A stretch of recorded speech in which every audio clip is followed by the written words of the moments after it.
Welcome to our TAA Cafe today, and this bot. it's been one of those. It's been one of those days, everyone. But this podcast is brought to you by the Reserve Component Transition Assistance Program. With Reserve Component Transition Assistance, or RCTAAs, covering every state and territory. RCTAAs are there to provide service members and veterans with information and assistance with accessing their benefits and entitlements that they've earned through their military service. And this podcast in particular is part of our series on resilience and mental health. My name is Daniel Leatherman. I'm the RCTAA from the great state of Hawaii, and I'm joined by my colleague Haley Renstra, the RCTAA from Idaho. And our guest today is Cara Loken. Cara is an artist, an author, and a small business owner. She is a military spouse and the author of journals and art activity books for military families and children, as well as the book Behind the Scenes, Tales of American Military Spouses Making a Difference. She's been recognized numerous times for her volunteerism and work with military veterans, spouses, and families, both locally in her home state of Nebraska, as well as on the national scene. She was recognized in 2015 and 2016 as the Armed Forces Insurance Nebraska Military Spouse of the Year and is the 2016 National Guard Military Spouse of the Year Award recipient. You will often find her volunteering with Nebraska Air National Guard members and their spouses. She is a staunch advocate for promoting a message of strength and resiliency and mental fitness through her nonprofit Hearts for Healing, which offers free art classes for veterans. And as if all that was not enough, she's a fellow RCTAA for Nebraska and a good friend. Thanks for letting me gush on you, Cara, even though we've lost you.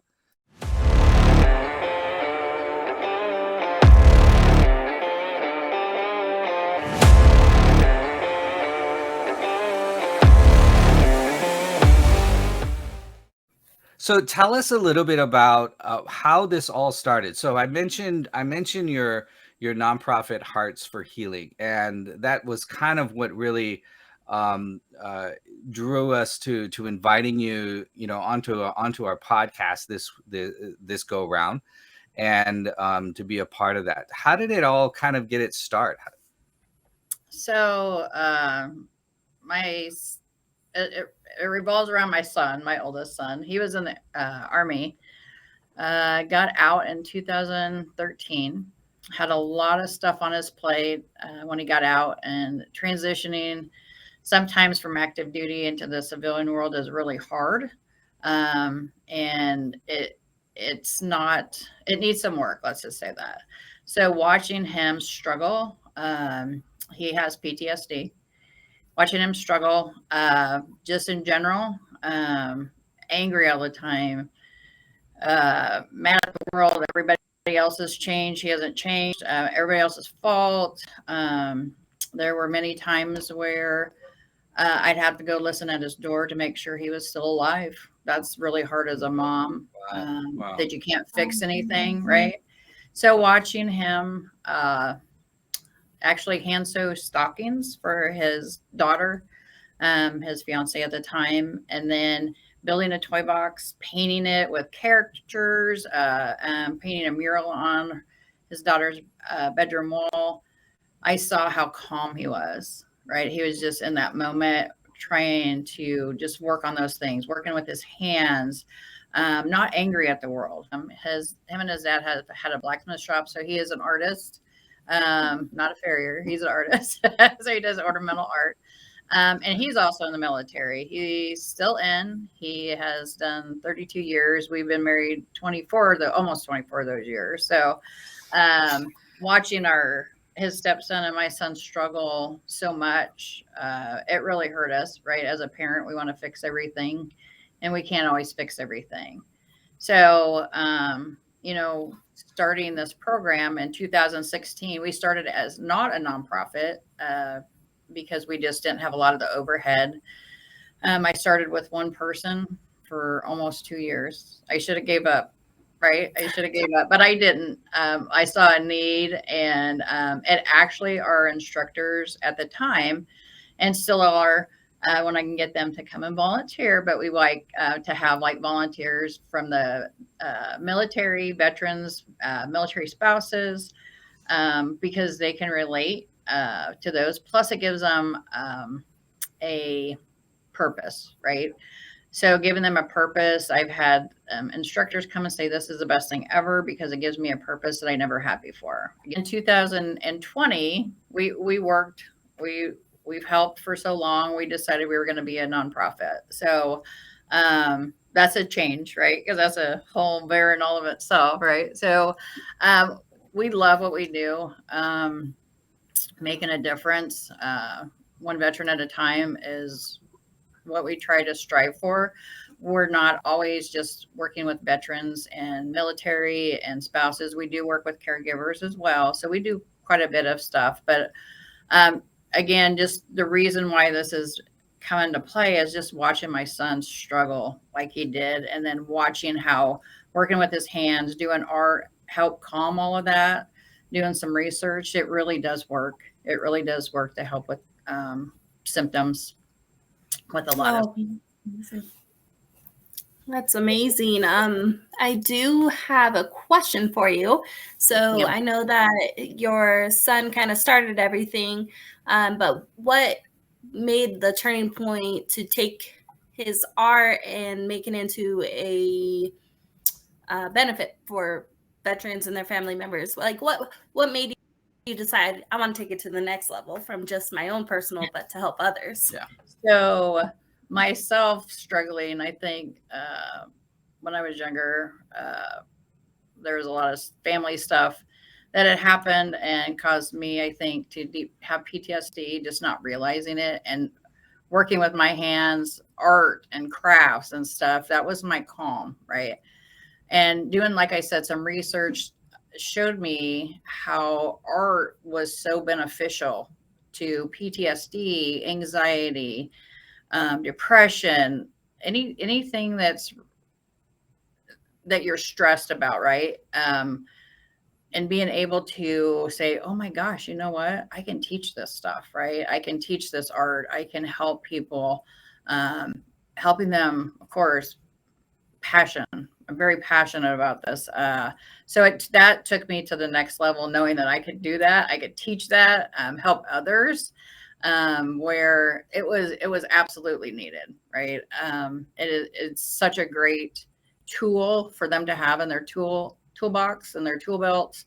And we just teach. We're like a creative outlet is what we are. We don't therapy anybody. That's not our job to be a therapist, right?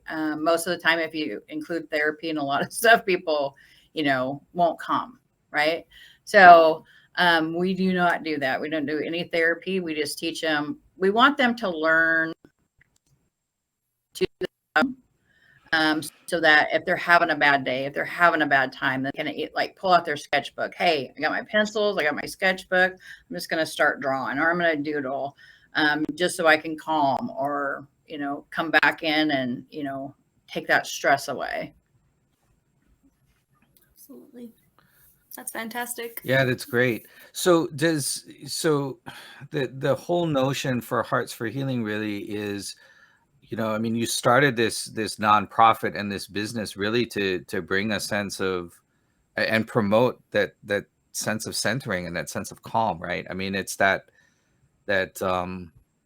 by doing, by being, by tapping, I think into that creative aspect. And what I hear you're saying is that it doesn't matter what kind of art they're doing, right? It doesn't have to be. Now, what kind of art do you typically do in your workshops? Is there a specific kind, or you just like you give them a whole bunch of construction paper and a pair of scissors and a roll of tape and go make something? Well, behind me, we have a lot of our stuff that we do, which I like to come and hang it on my wall. This is my office, so it's kind of a conversation piece, right? So that's awesome. So what we do, Daniel, sometimes not necessarily the tape, but sometimes I get a piece of canvas and say, okay, close your eyes, right? Okay, breathe. We'll do some breathing techniques, right? And then it's like, okay, what are you feeling, right? What are you thinking? Then we paint. So it could be acrylics, it could be watercolors, it could be oil, it could be pastels, crayons, you name it. We do it. We're going to do some macrame next week. So that's going to be fun. So we try to do different things, just as long as they're working with their hands. And watercolor, though, is a struggle for a lot of people, especially if you're a type A personality, because you like to stay in the lines. Watercolor is very hard. We do not as much as that. We do a lot of acrylics, or it just depends on what I want to do, or what we can find, or what works, right? It's all about just keeping them busy. But a lot of times, though, it's like, here's your piece of paper. Here's a pencil. Here's some, crayons. Here's some colored pencils, watercolor, whatever. It's your painting, right? I can walk you through everything in the whole wide world, but it's still your painting, right? You're not going to want maybe what I want, right? So I give them an option. This is what we're going to walk through, and I'm going to teach you, or you can do whatever you want. Sometimes people do something totally different, and it was wonderful.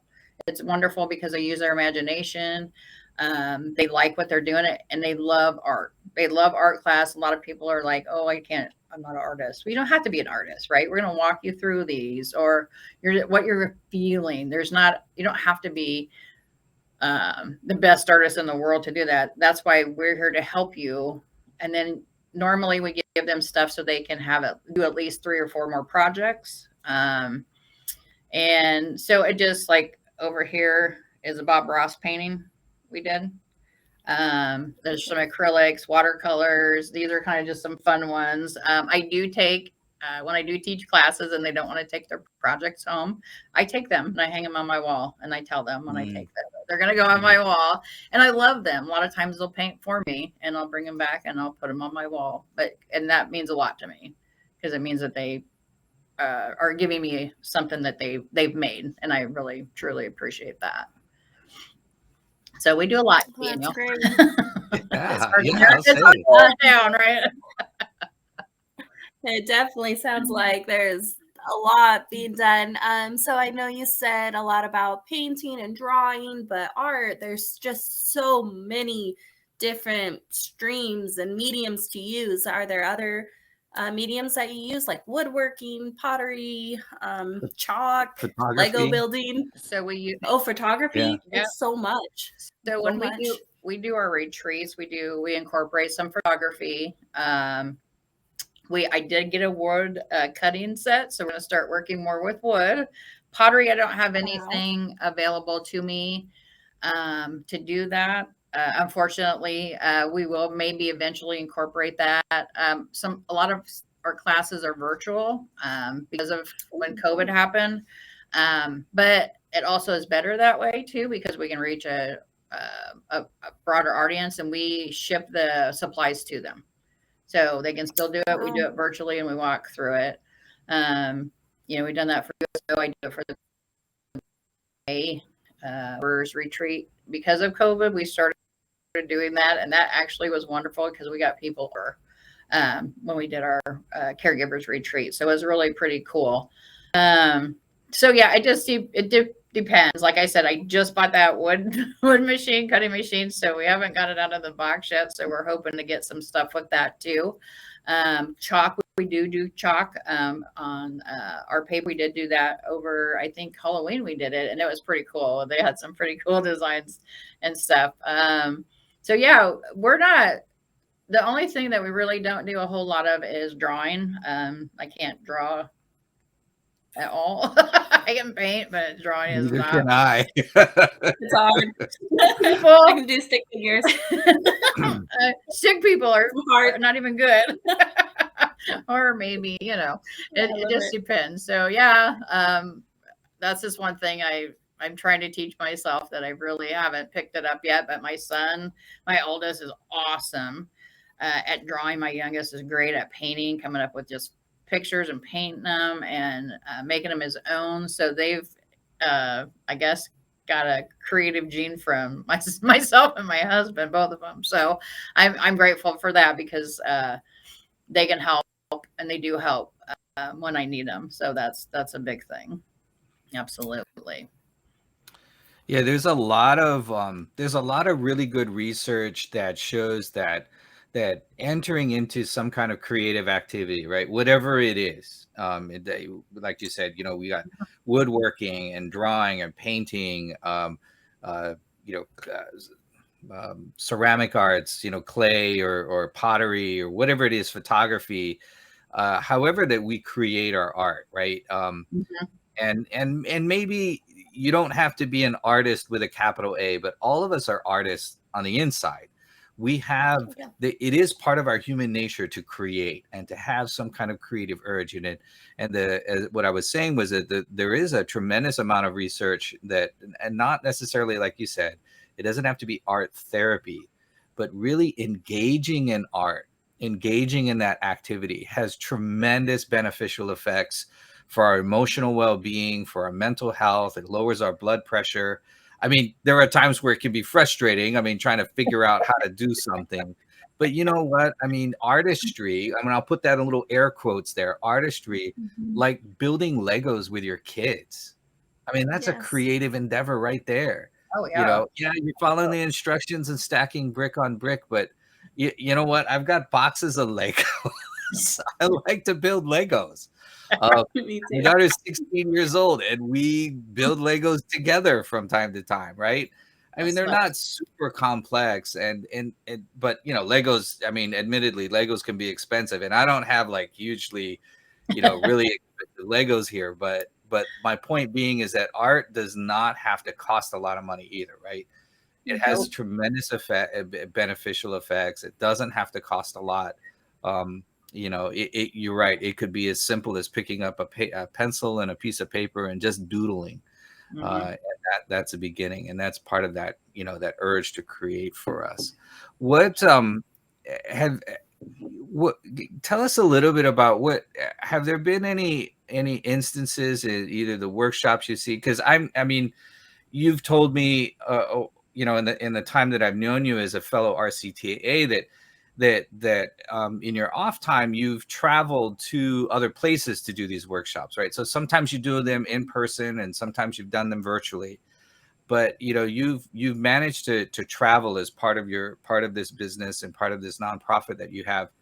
What's been w- w- Tell us some stories about that, and what kind of impact have you seen, not just your nonprofit, but the impact that creativity and engaging um, in this creative effort, for individuals and families. Yeah. So let's start with. I'll give you a couple things. So I teach for the VA. I do their inpatient classes. So I teach at two hospitals. So I have to drive at least an hour and a half for each one. I do that once a month. I do their inpatient classes too, which is their drug, alcohol, mental health. They look forward every month when I get there. Every month, Mm. very rarely do I see the same people every month at those two. So each time they look forward because it's on their schedule saying, we're going to do an art class, right? People are not talking at them. They're not having to do therapy, right? This is something to do. But what we also do is awesome because I incorporate my job in this too, right? So we also talk about other stuff too. Hey, what's on the outside? We talk about therapy dogs. We talk about stuff they're struggling with, and they're talking amongst themselves too as a group because we work on this as a group. Um, I also do, and that has gotten positive feedback. That has gone to community living centers now. So I teach at another hospital, the ones where they get the patients, the veterans ready, or the military member ready to go back home because they have a severe, illness. And so getting them prepped. And then that's new. We also will start with the vet center. So that's another new thing that they're looking for because they just hear what we do and understand how much it works, um, just to do these things. So it's not even, we don't do these grand things. We just do these smaller things, And those are in person. I do a virtual class with the VA Whole Health. So we do Nebraska and Western Iowa. So I ship everybody gets their supplies. We supply the supplies. And then VA will ship out the supplies. That's more of the cost, right? So they happily ship that out for us. And then we do virtual classes once a month as well. That they look forward to those classes every month. They know that, okay, on this day, I'm going to have an art class. And they love it. We've had tremendous success for that. And we will always do those as long as the VA will let us do those. I do, like Daniel said, I do travel. What I do, travel, I teach art classes at Yellow Ribbons. It's a reintegration program for the military for all stages of deployments. So I will travel across the U.S. When needed, and I will teach just give them kind of a fun class to do. But they actually look forward to that class because, again, everybody sits at a round table. So they're discussing amongst themselves while they're creating whatever their masterpiece is, right? Which is what it's all about, getting them to talk to each other, learn about each other, but doing something where they're not thinking of, okay, I just got back from a combat zone and I'm really stressed, right? So I'm just, hanging here with some people, painting or drawing or whatever, and they're doing their own thing. And again, Daniel, this is one where you give them this and say, hey, we're going to walk through this, and it'll come out totally different. And everybody's pictures, which I love, are always different. Nobody's is ever the same. Nobody's looks like mine. I can paint the same picture 5 times, and each time they'll all be different. So it's funny. I like that.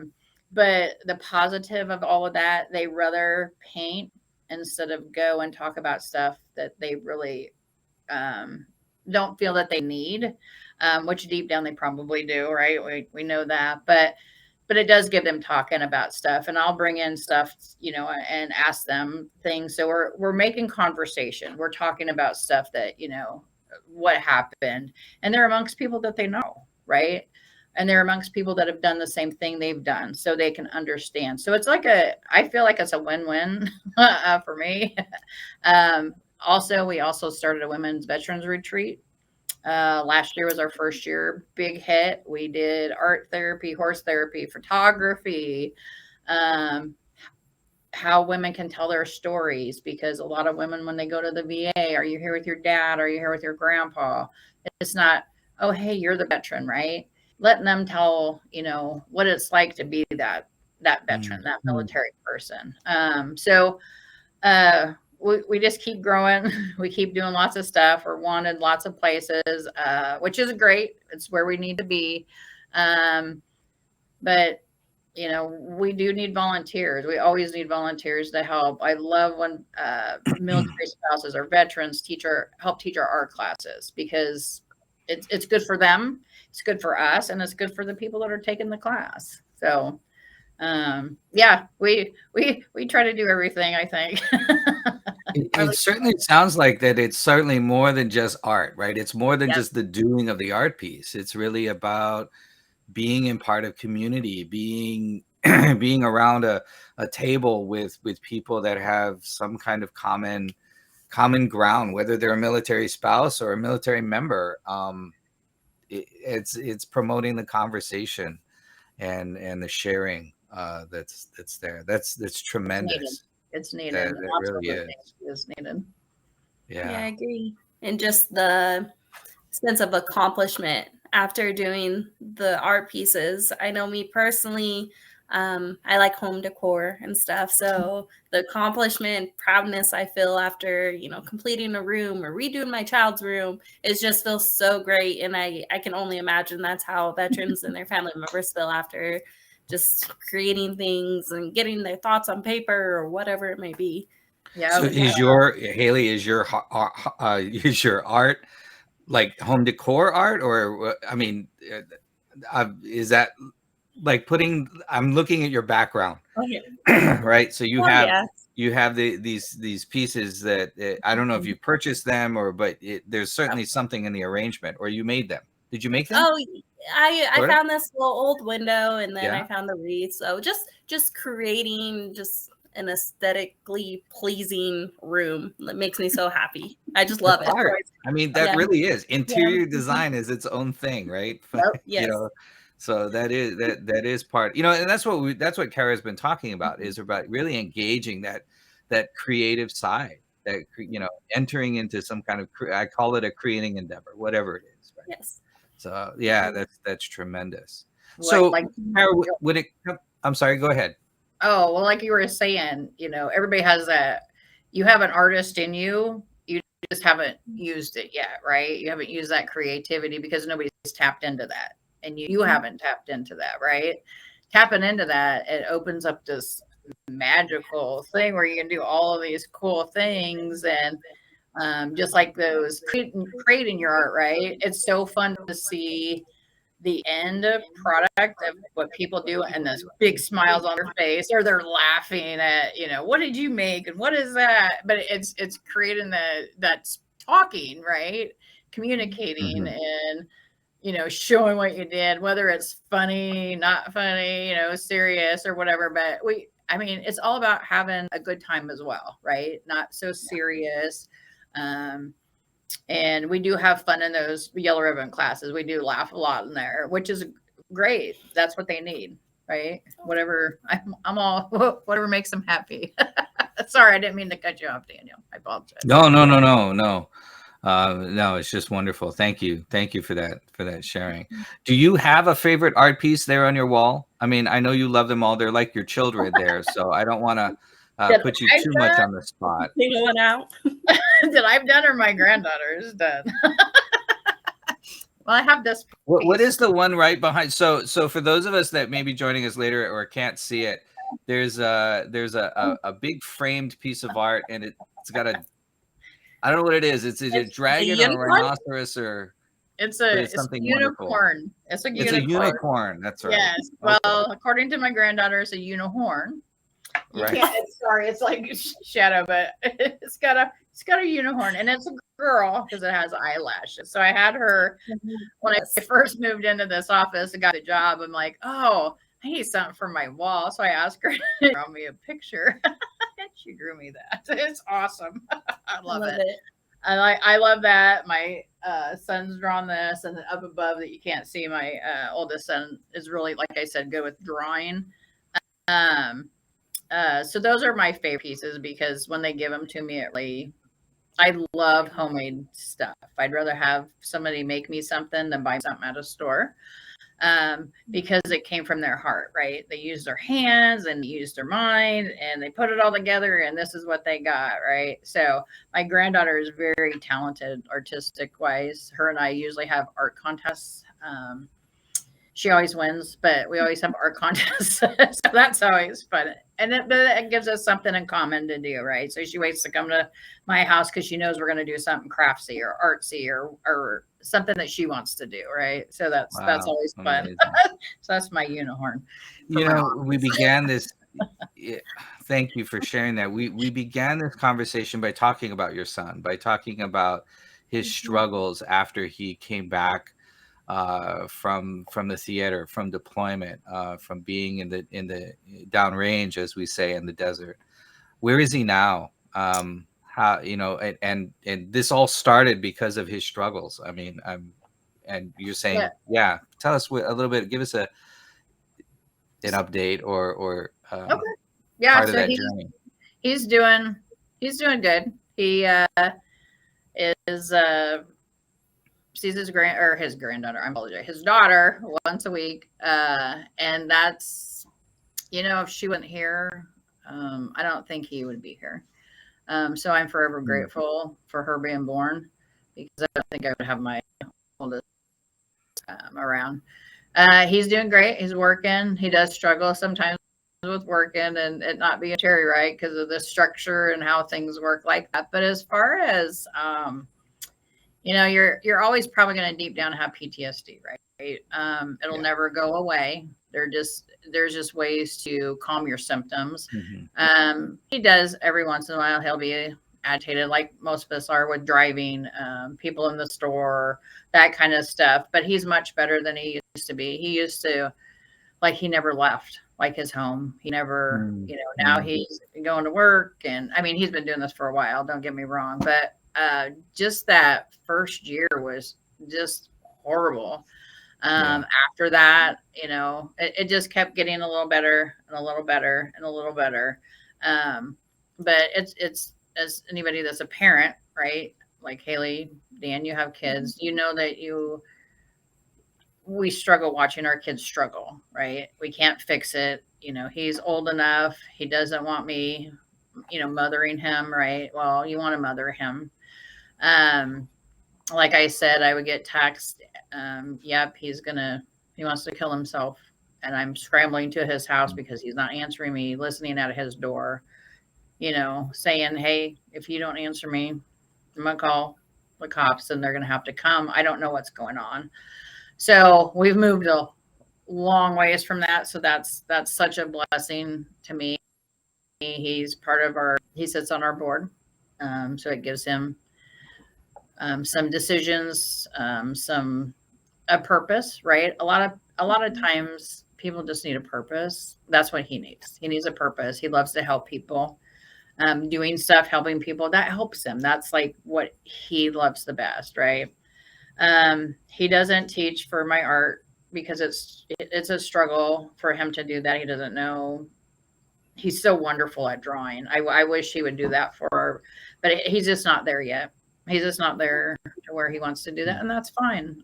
We're okay with that. But yeah, Daniel, so much better than what he was. It was so hard, to even, watching was the worst and not being able to do anything. So, yeah, he's come a long way, but it's taken a lot of stuff that he's just done. But like I said in the beginning, it was just watching him, working with his hands, doing that stuff. And it really does work. It really does help. People just don't understand. They're like, oh, art, that doesn't help. It really does. People just don't think that they're artists, right? So they don't want to even try. But of course, it wasn't just art. I mean, he also, and this is, again, part of this podcast series that we talked about wellness, and certainly art is one of those elements, right? It's one piece of a larger way of addressing, struggles of life, right? So in addition to the art, to working with his hands, I mean, he was also getting help through the VA, through other sources as well. So he did some therapy with the VA. Unfortunately, with that, the therapist didn't have a military background, right? So that was an issue just for him. It's not an issue for everybody, but him was, he doesn't understand. He doesn't. He's not in the military. He won't understand what I'm talking about. Right. So, he had his battle buddies, that kind of stuff that helped him too. A lot of stuff they just do by themselves, and trying to get him to go do that. We can't force anybody to do something. That's why sometimes when you include therapy, it makes them like, okay, I don't want to go do this. Right. But he's just one that was like that. Therapy, he tried it, I think, for a couple sessions, and he just wasn't jiving with the person he was talking to. And no offense to the person he was talking to, nothing to do with him. He's a very qualified person. But a lot of them, they don't think that they're qualified because they haven't been there, done that, right? They won't understand. They won't know what I'm talking about. That's a lot of the problem. But we helped him. He helped himself. He worked through it, right? To this day, he's not perfect, right? He'll still struggle. But he's managing it. He knows, and we'll call him out when he's doing it. So if he's being angry for no reason, we'll be like, why are you being angry? What's going on? Right? Let's figure it out. Yeah. Sometimes it's just draw it out. Draw it out. Picture. Here we go. What's going on? Let me know. So he's just one of those that's what it. Yeah, Yeah, it's like So he's tried. His relationship that he was in, um, didn't work out, and that was the mom of his daughter. So, but he's dating a wonderful, wonderful gal here now, and she's so good to him, and Mm. I'm blessed that she's in his life. So, yep. Well, the road to healing can be often a very long one, but it is a road that is also paved with a lot of hope as well. So thanks. I It's good agree. to know that your son is doing better, and every little bit helps. Yes, Yeah, for yes, sure, for sure. absolutely. He knows this is why we do what we do is because of him, um, and his struggles, and not playing on that, but just watching just how it worked. Just what Hmm. he was doing just personally is like, wow, that's crazy. It does work great. More research, and I'm like, wow, yeah, it really does work. And there's, lots of research and stuff on how it works too, and how great it is. So, Yeah. Is there research on the mind body connection that you've it's read yourself? so we usually bring in for that. I have a yoga person that can do Wow. that Yes. for myself. She comes to our retreats too. She does meditation. A lot of times we do some breathing exercises before we start our classes, to kind of get them relaxed and get them in that moment that they need to be in. And we like I said, we tried lots of different things. We've done some art and yoga stuff together, art meditation, a couple times with a really close friend of mine, and it really works. We do the yoga first, relaxes them, kind of gets them in that mood. Okay, now you're gonna paint, and don't let it stress you out, because a lot of people, it does. It stresses them. Like I said, those type A personalities with watercolors are the worst, because they get mad and they don't like it. Right? It's because it's a controlling thing, right? I don't like watercolors because that's me. I'm one of those that I have to do this. I do not like those adult coloring books with the tiny little things that you have to color. Those make me crazy. I don't The know why. mandalas, Don't like those. the Like I've tried. the So those are not a me thing. But everybody has their own, most everything else. Yeah. But those coloring books with the little tiny things you have to color, those drive me crazy. I think it's just because it's time consuming. I'm not sure. Well, but it's a focus. I mean, I know people who love those things, right? Oh my God. They're Yeah. mandalas, or Yes. yeah, they're mandalas. Oh, yes. And yeah, I know some folks who really, who like say, okay, this is my kind of like my little me time, and they're like coloring their thing. Yeah, yeah. I mean, to Yeah. each their own, right? And Right. that's okay. Yeah, we draw I them, but I don't color them. We do draw them, but no coloring involved on my no part. kidding.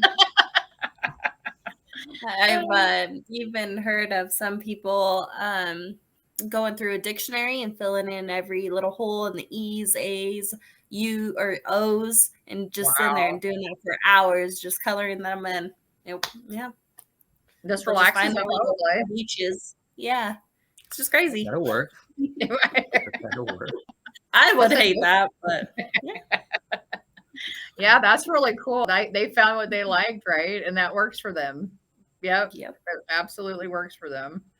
Um, So what's in the future for you? Where do you see, whether arts for healing, especially, or, this really helping to promote creativity and wellness and resiliency through creativity? Where do you see it headed?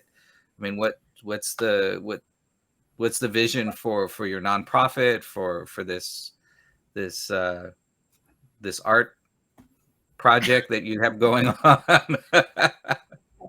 so we are expanding some stuff. So we're gonna add. We also do just. I'll clear this. We do. This is our first full year. We just finished, but we do a with our university athletes. So I work with the military kids on base. They have to be guard kids. So we work with the Army and Air Guard and match them up with an athlete at the school, at the college, which is awesome. So we do an art project with the athletes, which is a blast, right?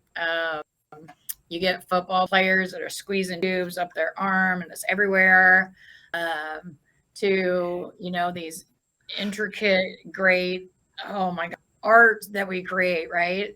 And so they have asked me to, they're going to, excuse me, going to Panama, and they asked me to help them with some art and crafts to do with the kids down there.